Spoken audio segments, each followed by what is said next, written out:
Shalom familia, Laila Tov, buenas noches, bienvenidos a una reunión más de Casa de Oración, Encuentro con Yeshua. Así es, amado, un Shabbat más en intimidad con nuestro Adonai Yeshua. Él nos habla en su palabra y dice, yo sé qué planes tengo en mente para Amén. ustedes, planes de shalom, no para cosas malas, sino para que puedan tener esperanza y un futuro. Bienvenidos a esta palabra, a la Torá. Sí, hermanos, somos Isabel y Ramiro Peña, siervos de Yahweh en su casa de oración. Hermanos amados, bienvenidos nuevamente a este estudio sobre la Parashá. Hoy nos toca leer la número 36, que lleva por título Bejalotja, y es la 36ª sección semanal de lectura de la Torá. Esta porción, Bejalotja, se encuentra en el libro de Bamidbar, como saben ustedes, entre los capítulos 8, verso 1 hasta el capítulo 12, verso 16. En esta porción vamos a encontrar una variedad de temas, desde la preparación de los levitas hasta la queja del pueblo de Israel en el desierto. Amén. Amén. La semana pasada, en la Parashá Naso, la numeración de Israel continuó con un censo de los levitas. Amén. El voto nazareno fue detallado, así como la bendición, esa hermosa bendición arónica. La porción de las escrituras de esta semana se llama Bejaloteja, lo que significa cuando haga subir, porque comienza con instrucciones sobre cómo instalar la menorá, el candelabro, en el Amén. tabernáculo. Y es una palabra que está relacionada y se dice en hebreo aliyá, la palabra hebrea que significa emigrar, subir hacia la tierra de Israel, ¿no? Amén. Se les puede definir como ese acto de subir. Y tomar el paso de emuná, de fe, para regresar a la Eretz Israel de nuestros antepasados, Abraham, Isaac y Jacob, ¿verdad? Entonces, esto sería un acto de elevación espiritual. Amén. El desánimo hizo mella en la Neshama, alma de Aarón, por no haber participado en la inauguración del Amén. santuario junto con los 12 presidentes de las tribus. Pero Elohim, que es cuidadoso con todos sus hijos, le mandó a decir, lo tuyo es superior a lo de ellos, porque tú enciendes las luminarias. Según el Talmud, la menorá se desarmaba y se armaba todos los Amén. días y luego era expuesta diariamente como si cada día aconteciera una inauguración. Por ello le dijo, lo tuyo es superior a lo de ellos. Todos los días, sin faltar uno solo, Aarón encendía la menorá con el mismo entusiasmo, alegría y emoción del primer día. En el momento en que Aarón encendía las candelas aquí en la tierra, en el cielo se encendían luces Amén. que traían bendiciones y alegría al mundo. Amén, mis hermanos.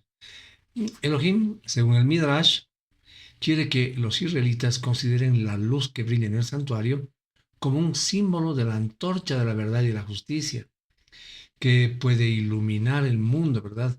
Ese shalom y tranquilidad reinan en el mundo cuando los corazones, nuestros corazones, están iluminados. A la Amén. luz de la Torah, por supuesto, ¿verdad? Baruch Hashem. Y hablando de la menorá, podemos darnos cuenta que es un candelabro con 7 lámparas, ¿verdad? Y que tienen significado, representan, entre otras cosas, los 7 días de la semana, los 7 días de la creación, que incluyen el Shabbat. Aarón debía encenderlas, como hemos leído, como dijo Isabelita, todos los días, pues no hay un día que el mundo no necesite de luz, ¿verdad? A Así fin de es. que reine continuamente la victoria moral sobre el oscurantismo. Pero también los 7 brazos sirven de símbolo de los 7 principios: luz, justicia, paz, verdad, benevolencia, fraternidad y armonía. El Eterno dio a Moshe Rabenu el diseño y la estrategia para convocar a la congregación israelita con trompetas de plata y de cobre, llamadas en hebreo Hatzotzerot. Le dio las instrucciones de cómo hacerlas y cuáles eran los sonidos para llamar a la Así congregación es. para armar y levantar campamento, toque de trompetas para ponerse en marcha y otros sonidos para cuando el pueblo hebreo estuviese en guerra. Amén. Amén. Pero también Elohim le dio las pautas para tocarlas cuando estuviesen alegres y en las fiestas de los Moedim que ya hemos hablado varias veces, ¿verdad? Entonces, estas indicaciones de las Hatzorot, las trompetas, serán para todas las generaciones como estatuto perpetuo. Sin embargo, las trompetas solo estuvieron vigentes durante la época de Moshe Rabbeinu. Cuando Josué o Yehoshua asumió el mando sobre el pueblo de Israel, este no usó las trompetas, sino el shofar durante toda la toma de Jericó. Así es verdad.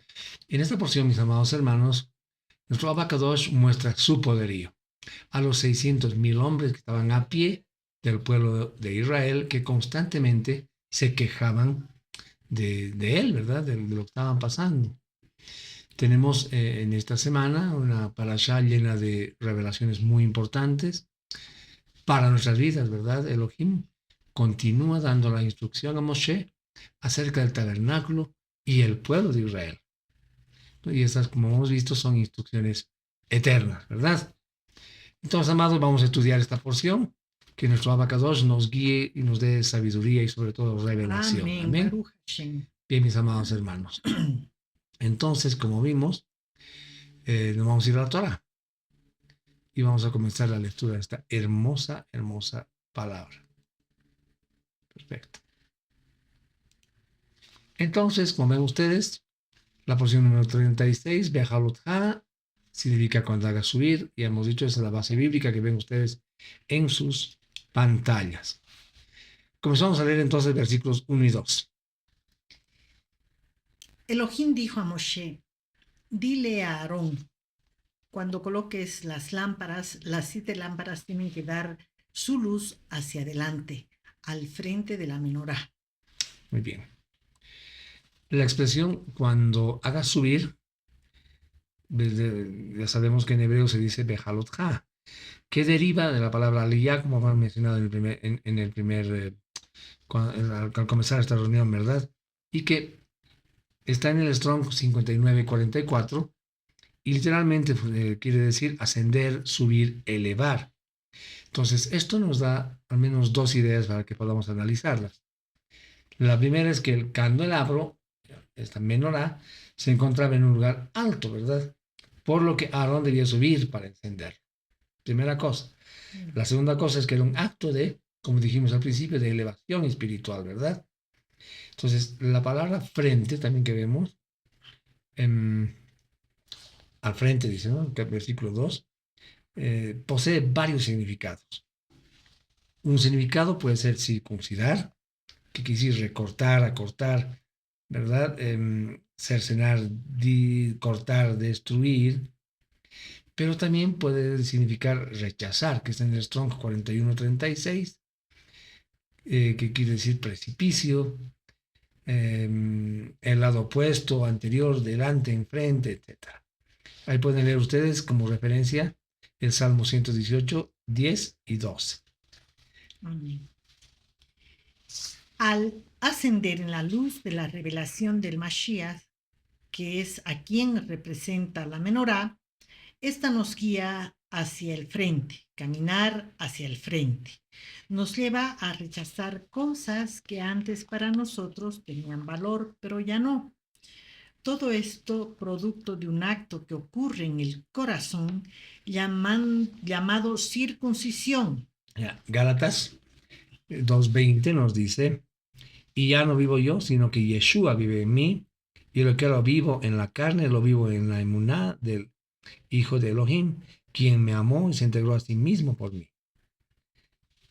Colosenses 2:11 dice, en quien también fuisteis circuncidados con una circuncisión hecha sin mano, desvistiéndoos enteramente del cuerpo de la carne por medio de la circuncisión del Mashiach. Amén.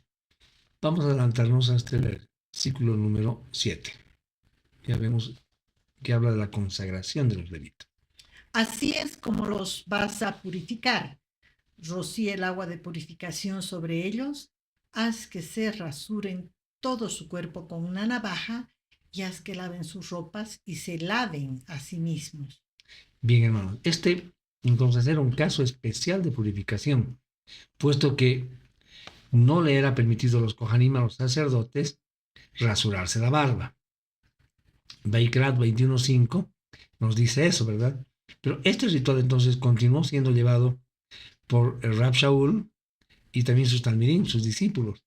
En Hechos 21:24 leemos: lleva contigo a estos hombres, purifícate con ellos, paga por ellos para que se rapen sus cabezas, y todos sabrán que las cosas no son como se les ha informado acerca de ti, sino que tú también sigues guardando la Torah. Amén. Amén. Bien, vamos a leer versículos 9 y 10. Presentarás a los levitas al frente del Mishkan del Testimonio y reunirás a toda la congregación de los hijos de Israel. Presentarás a los levitas delante de Adonai. Los hijos de Israel pondrán sus manos sobre los levitas. Amén. Hermanos, la imposición de las manos tiene varios entendimientos, pero significa principalmente consagración. Es decir, que sobre el que se impone las manos está siendo consagrado o dedicado para algún servicio. Por ejemplo, predicar la Dabar de nuestro Abacadosh. Hechos 13, 2 y 3 nos dice, Hechos 13, 2 y 3, mientras ellos ministraban a Yud-Heh-Vav-Hei y ayunaban, el Espíritu de Santidad dijo, Ruach HaKodesh dijo, apárteme a Barnabá y a Shaul para la obra a la que yo los he llamado. Entonces, después de ayunar y orar, les impusieron las manos y los despidieron. Amén. Amén. 11. Y Aarón ofrecerá a los levitas delante de Adonai como ofrenda mecida de los hijos de Israel para que ellos puedan hacer el servicio de Adonai. Amén. Hermanos, la palabra usada aquí para ofrecer, es como decir, también designar, dar una tarea. Se llama en hebreo nuf. Está en el Strong 5130, que quiere decir vibrar hacia arriba o hacia abajo, mecerse hacia adelante. Es usado en una gran variedad de aplicaciones, como rociar, convocar, frotar, agitar la mano, alzar, esparcir, levantar, mecer, mover, ofrecer, perfumar. También significa zarandear. Entonces también aquí encontramos dos cosas de las que podemos aprender algo. Primero es que Aarón, como Kohen Gadol, como sumo sacerdote, consagraba a los demás levitas para su ministerio. Segundo, que estos levitas eran presentados como una ofrenda a Yahweh. ¿Amén? Amén. 14. De esta forma apartarás a los levitas de los hijos de Israel y los levitas me pertenecerán a mí. Entonces acá vemos que también de este versículo podemos encontrar dos verdades, ¿verdad?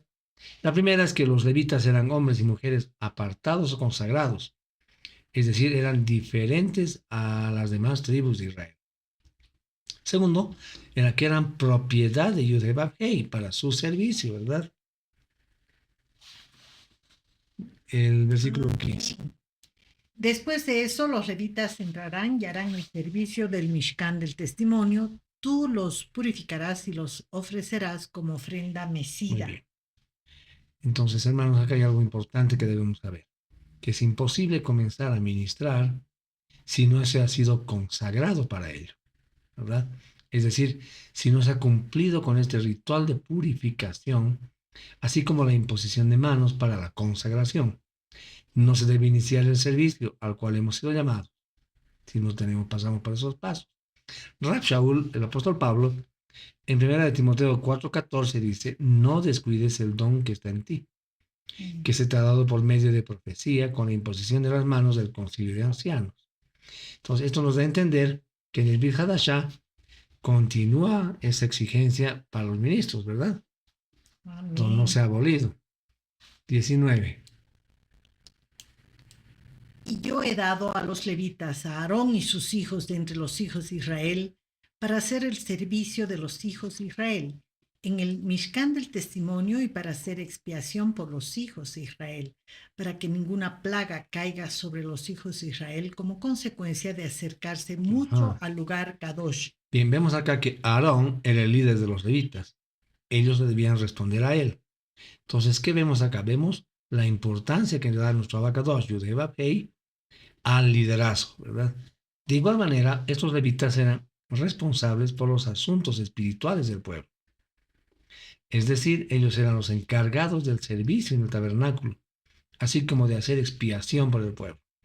¿Para qué? Para que de esa manera el pueblo no se acercara al Mishkan, acarreando para sí consecuencias devastadoras, ¿verdad?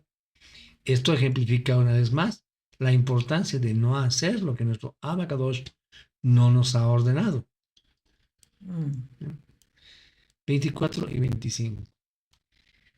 Aquí están las instrucciones referente a los levitas.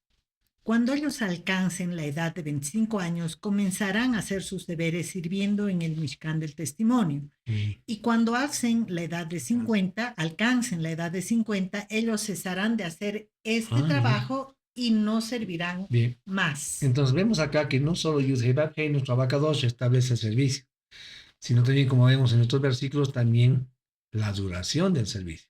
De esta manera se controla y evita el trabajo tanto para los menores de edad como para los ancianos, ¿no? Amén. Bien, vamos a irnos al capítulo 9, vamos a ver los versículos 1 y 2. Adonai habló a Moshe en el desierto Sinaí en el primer mes del segundo año, después que ellos habían salido de la tierra de Egipto. Él dijo: deja que los hijos de Israel observen Pesaj en su tiempo designado. Amén. Entonces, nuevamente, los Moedim, las fiestas del Eterno,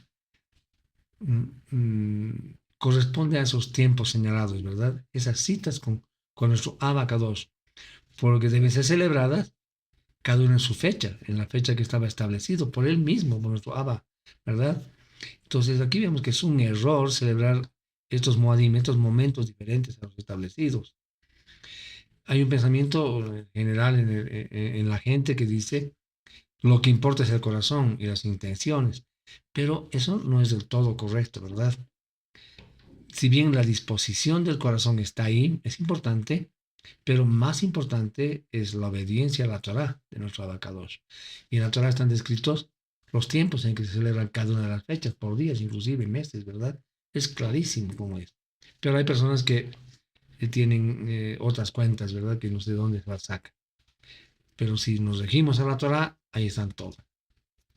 10 y 12. 10 al 12. Dile a los hijos de Israel: si alguno de ustedes ahora o en generaciones futuras está inmundo a causa de un cadáver, o si está de viaje en el extranjero, no obstante observará Pesaj, pero la observará en el segundo mes, en el día 14 a la caída de la tarde. Ellos lo comerán con matzá y marror. No dejarán nada de él hasta la mañana y no quebrarán ninguno de sus huesos. Ellos lo observarán de acuerdo a las regulaciones para Pesaj. Ven ustedes, es clarísima la instrucción de nuestro Abba, ¿verdad? Pero aquí vemos que por razones de pureza o de viaje, les sí era permitido a un israelita posponer exactamente un mes la celebración de Pesaj, ¿verdad? Pero con la condición de observar todos los requerimientos en esa fecha. Todo está específico en la Torah. 13. Pero la persona que está limpia y no está de viaje y no observa Pesaj será cortada de su pueblo, porque no trajo la ofrenda a Adonai en su tiempo designado. Esa persona cargará con las consecuencias de su pecado. Wow. Si un israelita entonces, hermanos, cumplía con los requerimientos establecidos para la celebración y no la celebraba, entonces dejaba de ser parte del pueblo.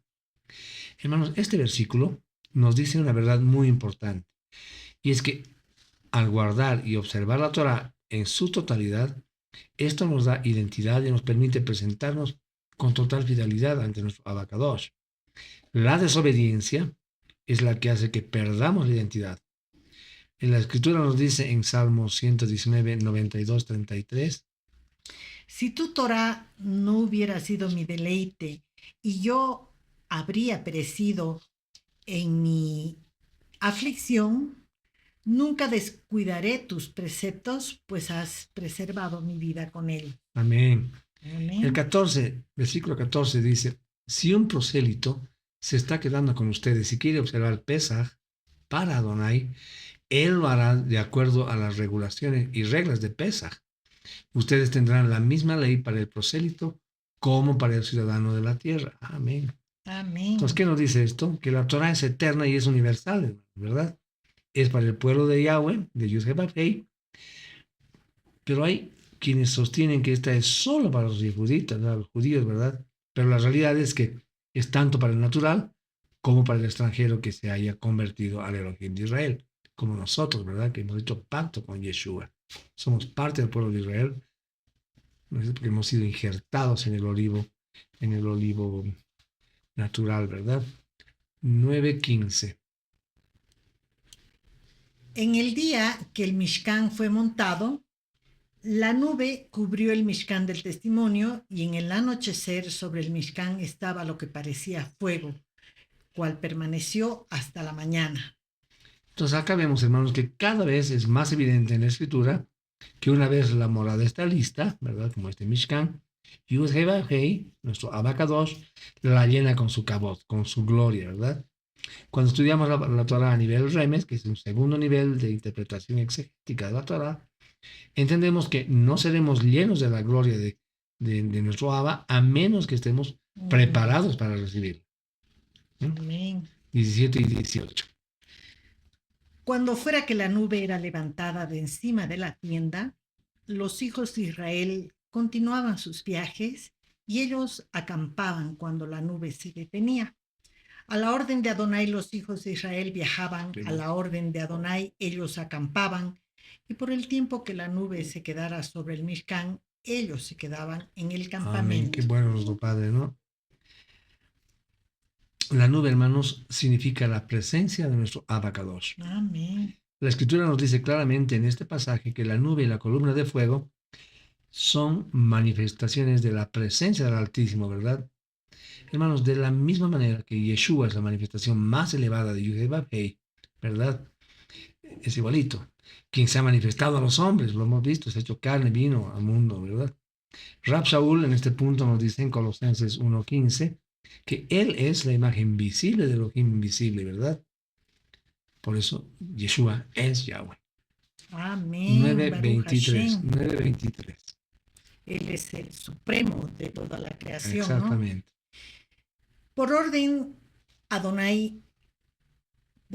de Adonai acampaban y por orden de Adonai levantaban el campamento, cumpliendo lo dispuesto por Adonai según la orden de Adonai por conducto de Moshe. Amén. Entonces acá nuevamente retomamos el concepto de obediencia. Esa obediencia Yud-Heh-Vav-Hei se manifiesta también, hermanos, en la obediencia a los líderes impuestos por él. Rab Shaul nuevamente nos recuerda, nos dice en Romanos 13:1-2 que toda persona, dice este versículo, anoten ustedes Romanos 13:1-2, que toda persona se someta a las autoridades superiores, porque no hay autoridad que no provenga de Yud-Heh-Vav-Hei, de nuestro Abacadosh. Así que las que hay por Elohim han sido establecidas. De modo que el que se opone a la autoridad se opone a la disposición de Elohim. Y los que se le oponen recibirán su condenación. Lean este versículo en varias versiones que tengan ustedes en su casa. Vamos a cambiar de capítulo, vamos a ir al capítulo número 10 y vamos a leer los versículos 1 y 2. Y habló Adonai a Moshe diciendo, haz 2 trompetas, hazlas de plata martillada, úsalas para llamar a la asamblea y para sonar el llamado para mover el campamento. Amén. Cuando sean... Él dice solamente 1 y 2 primero. Perfecto. Entonces, este versículo, hermano, lo podemos desglosar, si quieren llamarlo de esa forma, en siguientes elementos. Primero vemos en el versículo 2 que habla de un número, habla de 2. El 2 está representado por la letra Bet en el hebreo, que marca la morada, la casa de Yud-Heh-Vav-Hei. Luego nos dice que estén labradas, ¿verdad? A martillo.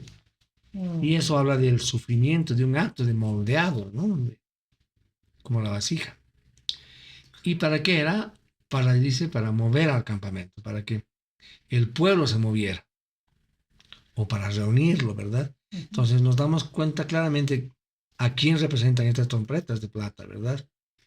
¿Quién fue la morada de Yud-Heh entre nosotros? ¿Quién sufrió y su sufrimiento produjo la reunión del pueblo de Elohim? ¿A quién nos estamos refiriendo con esto? Yeshua. A Yeshua, ¿no? Nuestro abacados. Colosenses 2.9 nos dice, porque en él reside corporalmente toda la plenitud de la realidad divina. Efesios 2.14. Porque Él es nuestra paz, que de ambos nos hizo uno.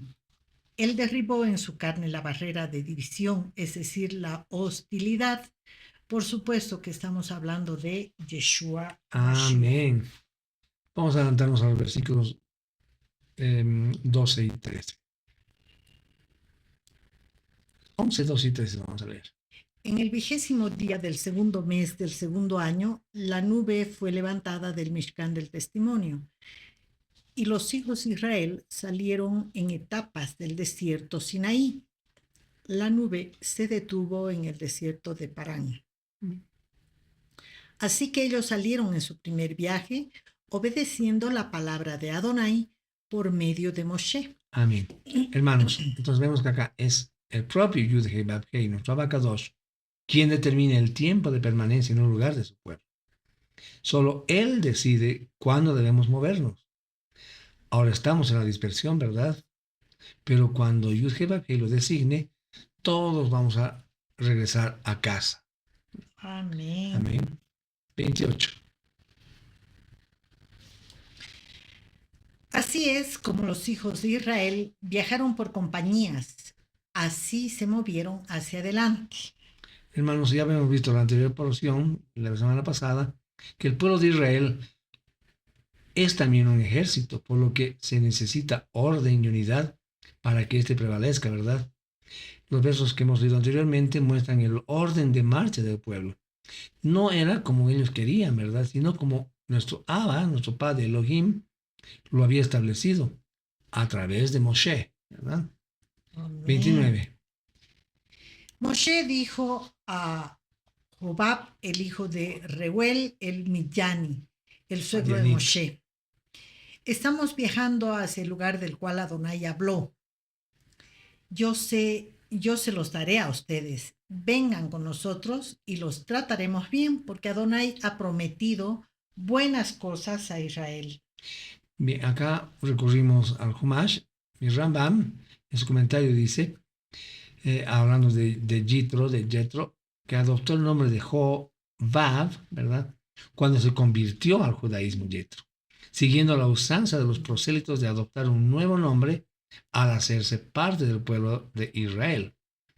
En este pasaje se evidencia que el llamado a seguir a Yud-Heh, a nuestro Abba, y ser salvo es sinónimo de unirse a Israel, ¿verdad? Amén. En otras palabras, los que son salvos son parte de Israel. Amén. El Dios de nuestro Padre, ¿no? 32. Si ustedes van con nosotros, entonces cualquier cosa buena que Adonai haga por nosotros, nosotros haremos lo mismo por ustedes. Ya, hermanos, acá vemos que la elección de Israel por nuestro Abba no es la exclusión del resto del mundo, sino que Israel fue elegido para ser la luz del mundo, como lo dice el profeta Isaías en el capítulo 49, versos 3 y 6. 3 al 6, perdón.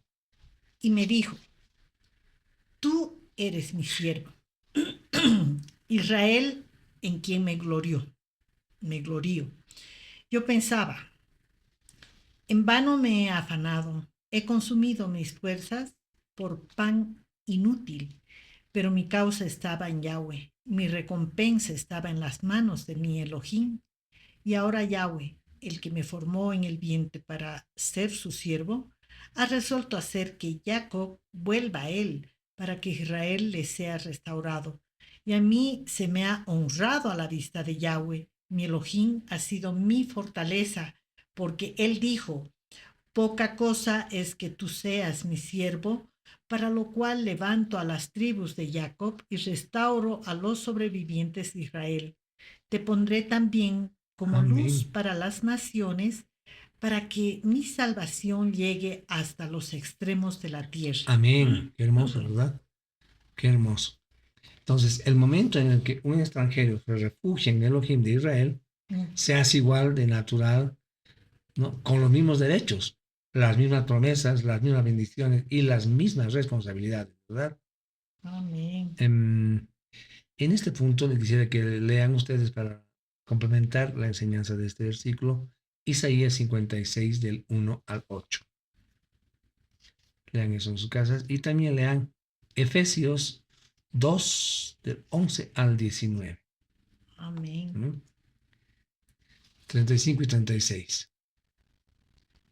Y cuando partía el arca, decía Moshe, levántate, Adonai, y sean dispersados tus enemigos y huyan delante de ti los que te aborrecen. Ok. Este pasaje, hermanos, nos muestra que cada vez que el pueblo salía, Moshe pedía la bendición de Elohim, ¿verdad?, para la marcha. De la misma manera, cuando acampaban, pedían nuevamente su bendición. ¿Por qué? Para protección y seguridad. ¿Qué podemos rescatar de esto? Esto nos enseña que para todo lo que vayamos a hacer, debemos, hermanos, que pedir la bendición siempre de nuestro Abacadosh. No olvidarnos de eso, ¿verdad? Amén. Amén. 11:1. Pero el pueblo comenzó a quejarse de su mala suerte a oídos de Adonai. Cuando Adonai lo oyó, su ira se encendió, así que fuego de Adonai se encendió contra ellos y consumió las orillas del campamento. Wow, hermanos, la queja es una afrenta a Yud-Heh Vav-Heh, porque demuestra al menos tres cosas. Primera cosa es demuestra la idea de que Elohim no es suficiente para llenar nuestras necesidades, ¿verdad? Segundo, había la percepción de que nuestro Abba no era un Abba justo. Y una tercera cosa que es muy desagradable es la actitud de ser mal agradecida, ¿verdad? Mal agradecido. En complemento, digamos que estas tres ideas sumadas denotan una completa falta de emuná, ¿verdad? Lo triste de este caso es que ese mismo pueblo había visto antes la mano de nuestro Abba obrar milagrosamente en su liberación y en su sustento a través del desierto, ¿verdad? Esta actitud provocó, como hemos leído, la ira de nuestro Abacadosh. Estaban extrañando los látigos, ¿no? La escritura nos enseña en Hebreos 11:6. Y sin fe es imposible agradarlo, porque es necesario que el que se acerca a Elohim crea que Él existe y recompensa a los que lo buscan. Amén. Y que recompensa a los que los buscan. 5 y 6. Recordamos el pescado que comían en Egipto. Veamos. No nos costaba nada. Y los pepinos, los melones, los puerros, los ajos. Pero ahora no estamos desfalleciendo, no tenemos nada que mirar, solo este maná. El desprecio por el maná que vemos en este último versículo fue un hecho sumamente desagradable, ¿verdad? Y vemos acá algo que no le gusta a nuestro Abba, y es la murmuración. Y aquí se ve una murmuración por parte del pueblo en una actitud de desagradecimiento, ¿verdad? Y esto fue detestable a nuestro Abba. Y pensar, hermanos, que ese pan celestial que estaban recibiendo era la representación profética de Yeshua, ¿no? Yohanan 6:41 dice, los judíos murmuraban entonces acerca de él porque había dicho, yo soy el pan que descendió del cielo. ¿Ven la relación que hay entre el maná y Yeshua? Y recordando Yohanan nuevamente, Yohanan 6:51 dice, yo soy el pan vivo que descendió del cielo. Si alguno come de este pan, vivirá para siempre. Y ciertamente, el pan que yo daré por la vida del mundo es mi carne. Wow. Wow. Juan 6:58. Este es el pan que descendió del cielo, no como los padres comieron y murieron. El que come este pan vivirá para siempre. Amén. Entonces, si despreciar al Mesías es grave para los que no son pueblo, peor aún para los que lo son, ¿verdad? Y además lo rechazan. Hebreos 10:29-30 nos dice, ¿Cuánto mayor castigo pensáis que merecerá el que pisoteare al Hijo de Dios y tuviere por inmunda la sangre del pacto en la cual fue santificado e hiciere afrenta al Espíritu de gracia? Pues conocemos al que dijo, mía es la venganza, yo daré el pago, dice el Señor, y otra vez el Señor juzgará a su pueblo. Horrenda cosa es caer en manos del Dios vivo. hermanos, a algunos les preocupa malos sabores que dejaron en el mundo, en sí están extrañando el mundo que han dejado, ¿verdad? Más que las cosas que disfrutan ahora, que disfrutamos ahora en el Mashiach, ¿verdad? De hecho, algunos se engañan a sí mismos pensando que pueden vivir como en el mundo, estando dentro del pueblo de Elohim. No puede estar con un pie adentro y otro pie afuera, ¿verdad? Eso no le agrada al Padre. 11:9. Cuando el rocío se asentaba en el campamento durante la noche, el maná venía con ello. Amén. Este pasaje demuestra la fidelidad de nuestro Padre para con su pueblo. A pesar de que se quejaban y que a veces eran desobedientes, independientemente de los pecados que pudieran cometer, aún así, vean el amor de nuestro Padre. Cada día el maná caía para sustentarlos. Esto nos enseña que vemos también acá el amor incondicional de Elohim por su pueblo Israel, ¿verdad? Amén. Jeremías 31:3-5 nos dice, Yahweh se me reveló desde antaño diciendo, con amor eterno te he amado, por eso te he prolongado mi favor, te edificaré firmemente otra vez, oh Virgen Israel, de nuevo tomarás tus panderos y saldrás al ritmo de las bailarinas, otra vez plantarás viñas en los montes de Samaria, y los que las planten las disfrutarán. ¿Bien? Vamos Amén. al versículo 14. Yo solo no puedo cargar este pueblo completo por mi cuenta. Es mucho para mí. Acá vemos algo de estrés en Moshe, pero independientemente de ese estrés producido por la actitud del pueblo, él reconoce una verdad realmente importante, ¿verdad? Y es el que el liderazgo no es asunto de una sola persona. La labor en el reino nos incluye a todos, puesto que todos tenemos, ¿verdad? Funciones únicas e intransferibles. Todos tenemos una función dentro del servicio para nuestro abacadosh. Es decir, más bien, nuestro Padre nos ha dotado de dones y talentos para que le sirvamos, ¿verdad? ¿Dónde y además cómo Él lo determine para cada uno de nosotros, ¿verdad?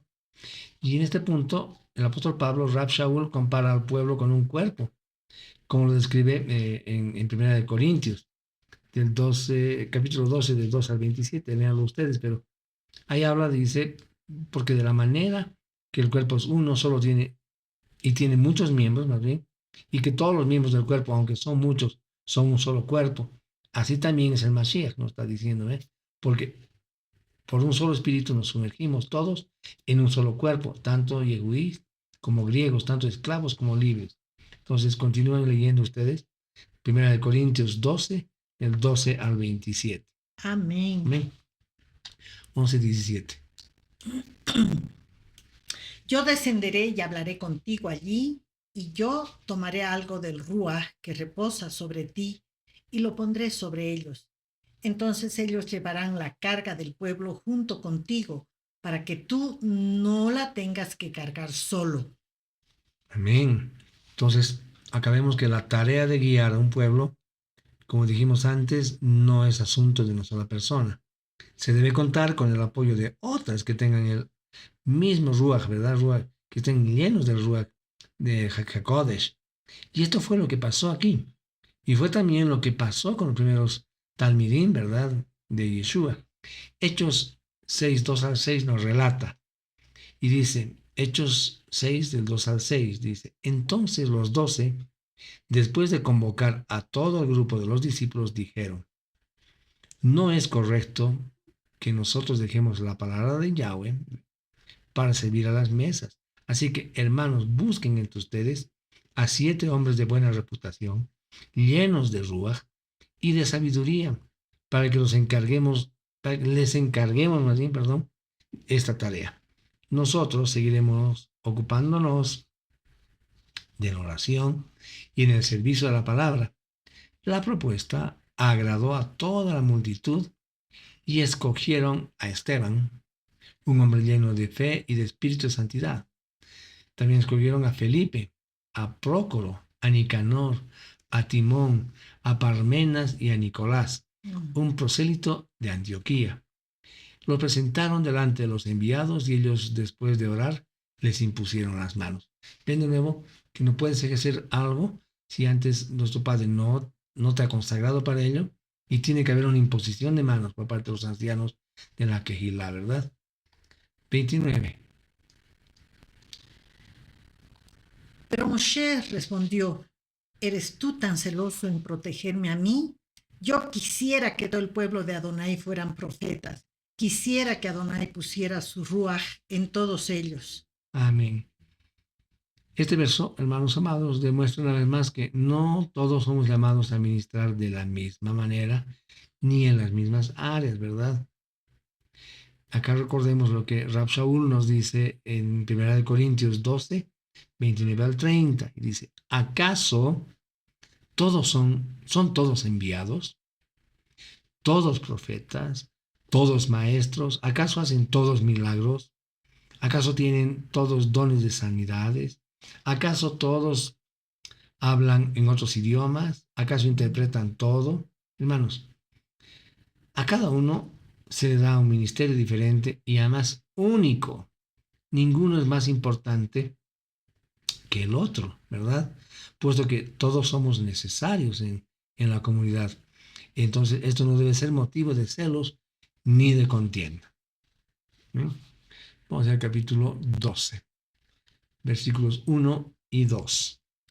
Miriam y Aarón comenzaron a criticar a Moshe a causa de la mujer etíope con la cual él se había casado, porque de hecho se había casado con una mujer etíope. Ellos dijeron, ¿es verdad que Adonai solamente ha hablado a Moshe? ¿No ha hablado él con nosotros también? Y Adonai los oyó. Hermanos amados, ¿qué estamos viendo acá? Estamos viendo algo que le desagrada a nuestro Padre y tiene que ver con ¿qué? Con la murmuración. Y esta murmuración no importa de quién salga, ¿verdad? Como vimos anteriormente, el que murmura contra alguien, murmura contra quién? Contra Elohim. Debemos tener presente que el líder que tenemos ha sido puesto por nuestro Abba Kadosh. Entonces el hecho de murmurar contra él es como murmurar contra el que lo puso, allí contra el Padre. Entonces debemos tener cuidado, hermanos, con el celo ministerial. La base de los privilegios que Elohim le otorga a las personas en cuanto a su revelación se encuentra en las, digamos, en unas cualidades de humildad y de obediencia. 12:3.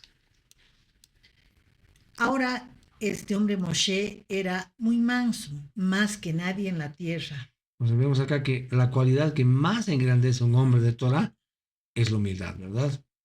Yeshua nos enseña además en Mateo 23, 11, 12, que dice que el mayor entre ustedes se haga servidor de los demás, porque al que se enaltece, lo humillarán, y al que se humilla, lo enaltecerán. Amén. 6 y 7. Él les dijo a ellos, escuchen a lo que yo digo. Cuando hay un profeta entre ustedes, yo, Adonai, me hago conocido a él en una visión. Yo hablo con él en un sueño. 7. Pero no es esa forma con mi siervo Moshe. Él es el único que es fiel en mi casa completa. Bien, la versión del textual, este último versículo lo traduce como no así a mi siervo Moshe, que es fiel en toda mi casa. Entonces aquí vemos la palabra fiel, que en hebreo se dice amán, que está en la raíz 539, y que tiene muchos significados como levantar, mantener, ser firme, fiel, confiar, creer, permanecer, estar sujeto, ser genuino, ser la mano derecha, tener credibilidad, lealtad, ¿verdad? Pero también significa criar, sustentar, dar consistencia a los primeros pasos del niño, es decir, enseñarles a andar y a comer. ¿Bien? Amén. Ahora, ser fiel, hermanos, es enseñar a otros a dar los primeros pasos, ¿verdad? Ser fiel es ser hallado en todo tiempo en la verdad, porque la fidelidad tiene gran recompensa, hermanos. La revelación de Yud-Heh-Vav-Heh para con nosotros es de la gran recompensa que nuestro Abba nos revele todos sus misterios, ¿verdad? Ese es el premio. 12:8. Con él yo hablo cara a cara y claramente, no en enigmas. Él Amén. ve la imagen de Adonai. Así que, ¿por qué no tienen temor de criticar a mi siervo Moshe? Amén. Palabras de nuestro Abba, ¿verdad? Entonces, acá con esto, ¿cuáles fueron los beneficios de Moshe? Moshe, como vemos ahí, les dice que habla claramente, más bien, habla cara a cara, ¿verdad? Claramente, más bien, y sin enigmas, lo ve. Ha tenido una reunión transparente. Mm, Luego, otro beneficio es que podía contemplar su apariencia, ¿verdad? Y apariencia en hebreo se dice temuná, que está en el Strong 8544, que se refiere a manifestación o a una forma, ¿verdad? También significa semejanza o representación, o sea, digamos, una forma de ser. Esta porción, hermanos, está relacionada con la petición hecha por Moshe en Shemot 33:18, en Éxodo 33:18. Cuando dijo, pero Moshe dijo, yo te suplico que me muestres tu cabot, le dice, ¿verdad? Tu gloria. Um, y esa gloria va a traer riqueza, nobleza, esplendor, distinciones de honor, reconocimientos de su grandeza, etc. Y también muestra la gloria de Elohim, que es una manifestación gloriosa en su presencia, ¿verdad? Y la respuesta de Elohim no se deja esperar en Shemot 33:19-23, que le dice, y le respondió, yo mismo haré pasar toda mi benignidad delante de ti y proclamaré delante de ti el nombre de Yud-Heh-Vav-Heh. Tendré misericordia del que tendré misericordia y me compadeceré del que me compadeceré. Dijo también, no podrás ver mi rostro, pues no me verá el hombre y vivirá. Y añadió Yud-Heh-Vav-Heh, he aquí un lugar junto a mí, donde tú estarás en pie sobre la roca. Y sucederá que cuando pase mi cabot, mi gloria, te pondré en la hendidura de la roca y te cubriré con la palma de mi mano hasta que haya pasado.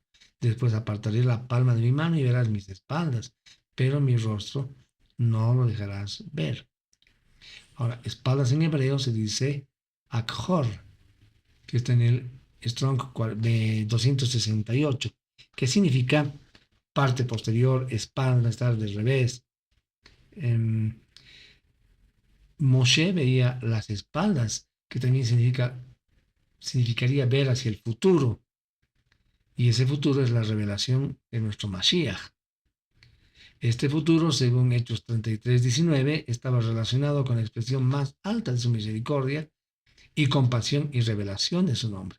Hermanos, en otras palabras, Moshe tuvo el privilegio de ver al Mashiach, ¿no?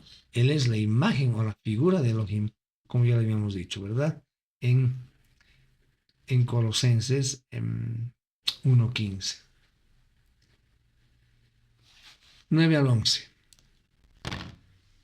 La furia de Adonai se encendió contra ellos y entonces él se fue.